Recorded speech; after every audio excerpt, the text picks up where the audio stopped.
cosas que sí se relacionan mucho en esta mesa y la anterior, y la verdad que ha sido una cosa impresionante. Yo, como dijo mi amigo y colega Sergio Ortiz, yo soy originalmente socióloga, tengo que decirlo siempre. Y realmente en realidad estoy reconstruyendo históricamente un tema que me preocupa profundamente. Es la migración, pero es el Estado, con relación al Estado, no con relación a las personas. Las personas vienen también, pero mi centro es el Estado, no la persona como, digamos, la propuesta de Álvaro, pero se juntan al final. Y al final tengo también una propuesta más filosófica que pretendo desarrollar con la ayuda de todos ustedes, porque ya saben, vamos a ver cómo me va. Bueno, este trabajo tiene como objetivo reflexionar sobre la relación del Estado y el otro, el extranjero, el migrante, el alien, entre otras nomenclaturas de apelativos, haciendo énfasis en su construcción y evolución filosófica e histórica, su concreción en el discurso jurídico, político e institucional contemporáneo y sus consecuencias para aquellos ciudadanos, personas, individuos que no pertenecen a la configuración del Estado-Nación. Y para ello, yo justamente estoy tratando, a ver cómo me sale, basándome en cuestiones históricas, marxistas en buena medida, pero también Skinner, la verdad, me ha ayudado mucho para trazar un poco la arqueología de la aparición del Estado. Yo estoy en contra del Estado, esencialmente.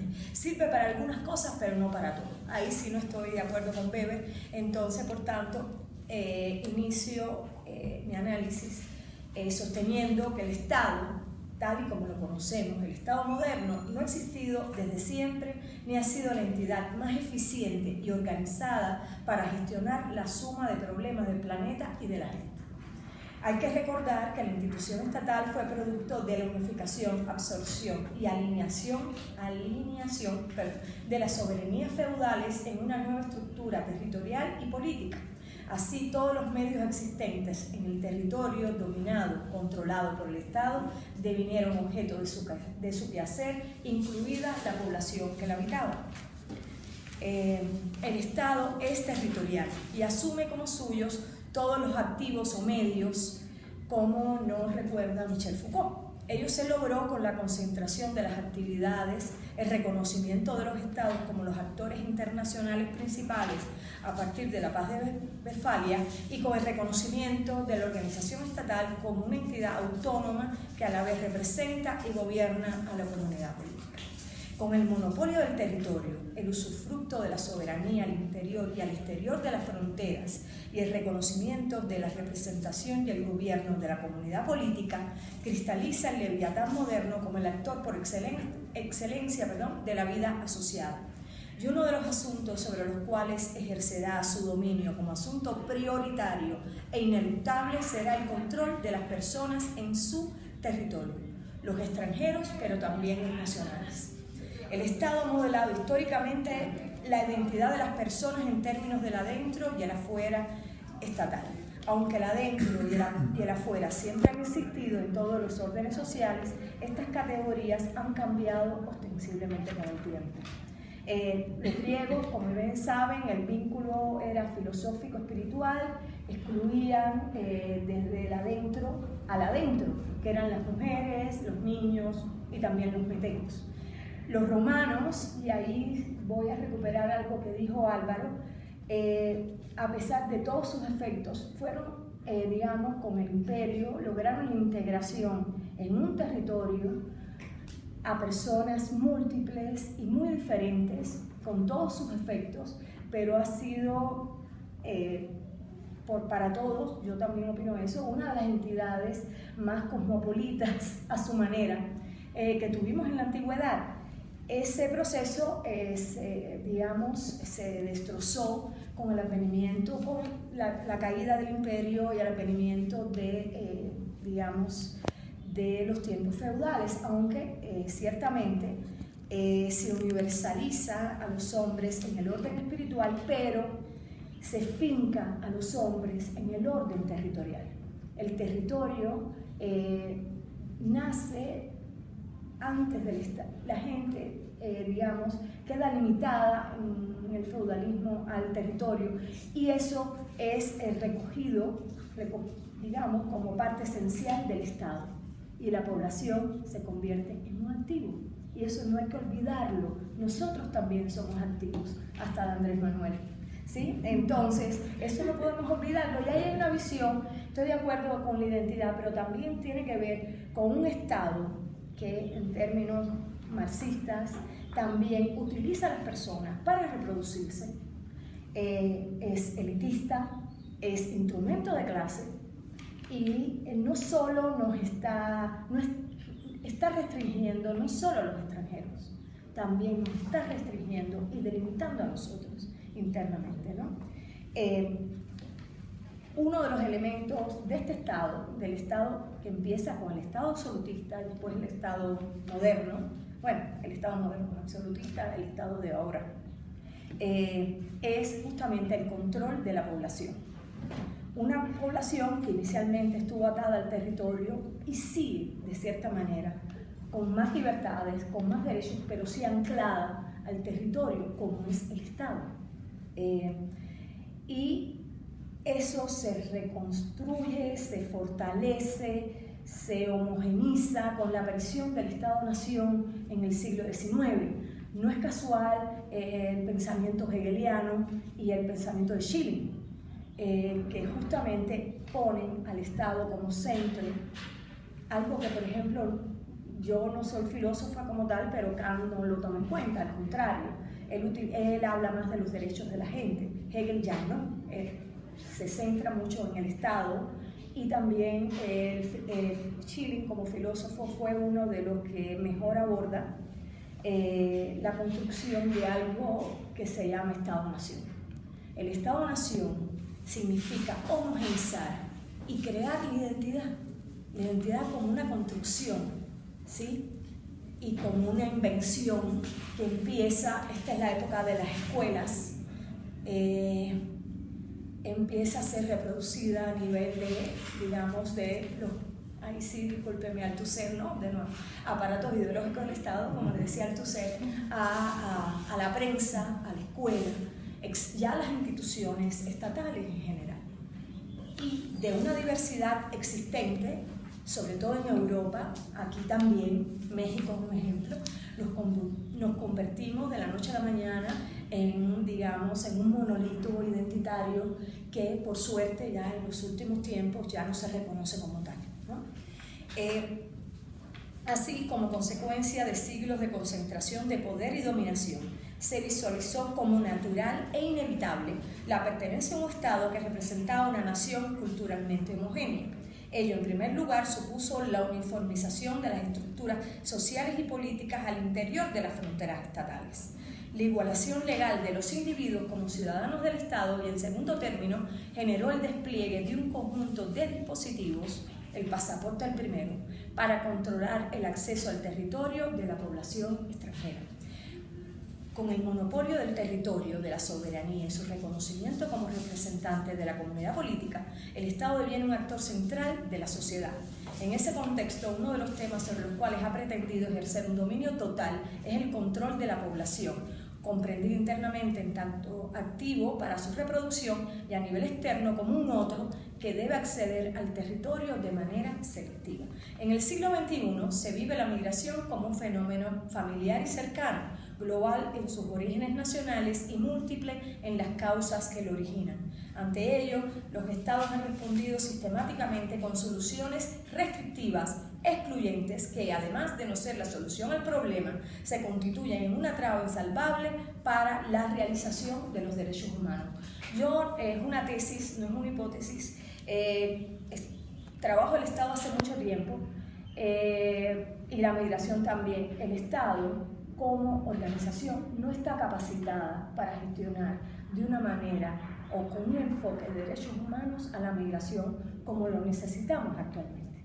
Es bastante complicado, es una tesis que yo tengo, ojalá que la vida me haga cambiar de opinión, pero hasta ahora El Estado no ha cambiado. Si no, mire lo que está pasando en México, que si derechos humanos, que los migrantes que pasan y a la menor presión de los Estados Unidos. Yo sé que es humano, es el del 5%, pero realmente México se las ha visto peores en otros momentos, sinceramente. Enseguida controlan control de fronteras y ha habido hasta un asesinato por parte de la Guardia Nacional a los migrantes, ¿no? Solamente para reflexionar hasta qué punto de verdad el Estado puede con eso. ¿Está hecho para eso? El Estado no está hecho para eso.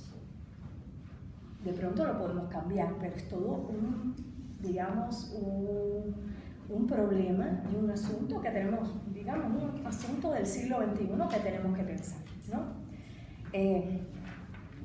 Por último, esta visión, ¿cuál es? A pesar, otro elemento muy importante, a pesar de que existe, poco a poco se ha logrado que los estados adopten la Declaración de Derechos Humanos.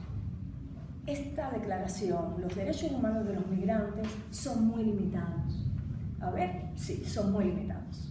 En todas partes, en todos los estados que son más de derecho y los de menos de derecho, la migración no es parte de todo, eso es mínimo lo que se respeta con relación a los migrantes. Ejemplo, por ejemplo, fue en España, donde estaba el PP, que de un día para otro los migrantes que llegaban, que sí tenían derecho, por ejemplo, a atención médica, y hubo un problemón con, ay, se me olvidó el apellido del último, Rajoy, que de pronto ya los migrantes no tenían acceso y se armó un desastre porque los médicos querían atender, por supuesto, a los migrantes. Y el gobierno no quería. Por eso es todo un tema que hay que solucionar y como esa experiencia las hay por montones en múltiples lugares y espacios, ¿no? Entonces, los derechos humanos son limitados para los migrantes. Por tanto, la propuesta que yo tengo, para terminar así rapidito, porque es un elemento que sí quiero que ustedes me ayuden a pensarlo, porque es, digamos, lo empecé a pensar hace un ratito, pero creo que es una solución muy interesante. Hay filósofos que nos pueden ayudar a pensar, Levinas, porque es lituano, letón. Pero por adopción. Por eso tú eras judío, por eso. Sí. ¿Cómo? Levinas. Claro, porque se fue para Francia. Él decidió renunciar a su nacionalidad y convertirse en francés. Bueno, entonces, ellos también no reconocen a sus ciudadanos, ¿no? Los letones y los lituanos, están medio locos también.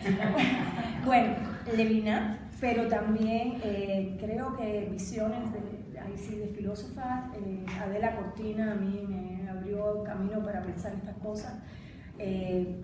Me tuve que conciliar con Levinas por su discurso y su forma de comprender las cosas, pero creo que son muy importantes. Entonces, creo que hay que recuperar, no solo en eso, en varias cosas de la vida política y de la vida en sociedad, recuperar la ética.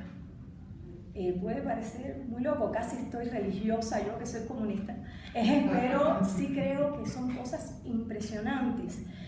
Son discusiones que hay que recuperar, volver a hacer las discusiones, y creo que tiene que ver mucho lo que ha expresado Álvaro, discutir la ciudadanía cosmopolita, los derechos cosmopolitas, el límite, ahí sí lo pongo yo, los límites y alcances del Estado.